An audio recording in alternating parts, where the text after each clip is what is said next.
گفتیم که یکی از راه‌های استفاده هرچی بهتر از فضای استریویی بین بلندگوها پهن کردن صداها و ترک هاست. به طور کلی میتونیم دلایل پهن کردن در پروژه موسیقی رو به 3 دسته مهم تقسیم کنیم. 1. روشن و شفاف جلوه کردن موسیقی. پهن کردن در واقع به ما اجازه میده که یک موسیقی شفاف داشته باشیم تا تک تک سازها و اجزای موسیقی ما بتونن واضح‌تر و بهتر جلوه کنن. 2. جلوگیری از ازدحام و شلوغی و متعادل سازی. در تنظیم‌های متراکم اغلب به دلیل زیاد بودن تعداد سازها در میکس پهن کلی وسیع‌تره تا صداها همدیگر رو پوشش ندن یا اصطلاحاً همپوشانی نداشته باشن. در این موارد پهن کردن باعث میشه که به گوش اجازه بدیم تا صداها رو راحت‌تر از همدیگه تشخیص بده و بتونه اونا رو تفکیک کنه. 3. حرکت صدا از چپ به راست یا بالعکس.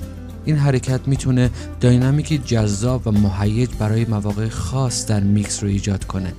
به کارگیری بجا از حرکت صدا در فضای بین بلندگوها با استفاده از پهن کردن میکسی خلاقانه برای ما به وجود میاره. البته لازم به ذکره که به کارگیری این حرکت بسته به سبک‌های مختلف میتونه متفاوت باشه. به یک مثال در این باره توجه کنید.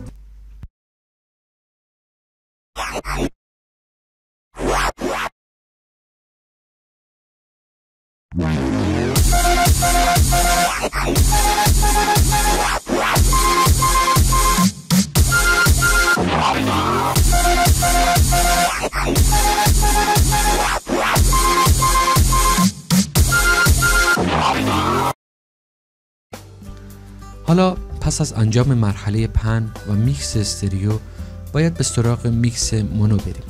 در این مرحله ما باید میکس رو در حالت مونو هم گوش کنیم که البته قابلیت تبدیل حالت استریو به مونو در اغلب نرم افزارهای ویرایش صدا وجود داره، اما دلیل گوش دادن به میکس در حالت مونو رو با یک مثال توضیح میدیم. شاید با این مسئله برخورد کرده باشید که موسیقی شما در حالت استریو بسیار با کیفیت به گوش برسه، ولی وقتی در تلویزیون و یا بعضی از موبایل ها پخش میشه گاهی با افت صدای خواننده یا یک صدای خاص مواجه میشید. دلیل اون اینه که هنوز هم بسیاری از سیستم های پخش صدا مثل تلویزیون ها، رادیوها و بعضی از موبایل ها مونو هستند و مشکل شما هم از همین جا شروع میشه.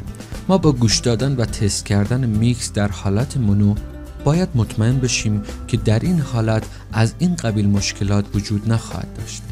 اگر موقع تست کردن نسخه مونو صدایی رو شدیداً از دست رفته یا اصلاً نشنویم، به این معنیه که خروجی کانال چپ و راست استریو از نظر فاز اجرایی همدیگر رو خنثی میکنن. به زبان ساده اگر امواج صوتی حاصله از 2 منبع صدا دامنه و قله‌های یکسان داشته یا اصطلاحاً هم نوع و دقیقاً در یک زمان شروع شده باشند، حاصل برهم‌نهی اونها باعث تشدید صدا میشه که به اونها امواج همفاز میگیم. ولی برعکس اگر 2 موج صوتی دامنه و قله‌های عکس همدیگه داشته باشند و دقیقاً در یک زمان شروع شده باشند، همدیگر رو خنثی میکنند و برهم‌نهی اونها از شدت صدا کم میکنه که به اونها امواج دارای فاز عکس میگیم. مشکل فاز در حالت مونو بر اثر برهم‌نهی 2 موج دارای اختلاف فاز ایجاد میشه که حاصل اون باعث کاهش شدت صدا و یا از بین رفتن اون میشه. یکی از علتهای ایجاد این مشکل میتونه میکروفون گذاری نادرست در هنگام ضبط 2 یا چند میکروفونه به صورت همزمان باشه که البته راه حل اون انتخاب مکان درست و پیروی از روش‌های صحیح میکروفون گذاری. در کار با سینتیسایزرها و افکت‌های استریو هم گاهی از این مشکلات پیش میاد.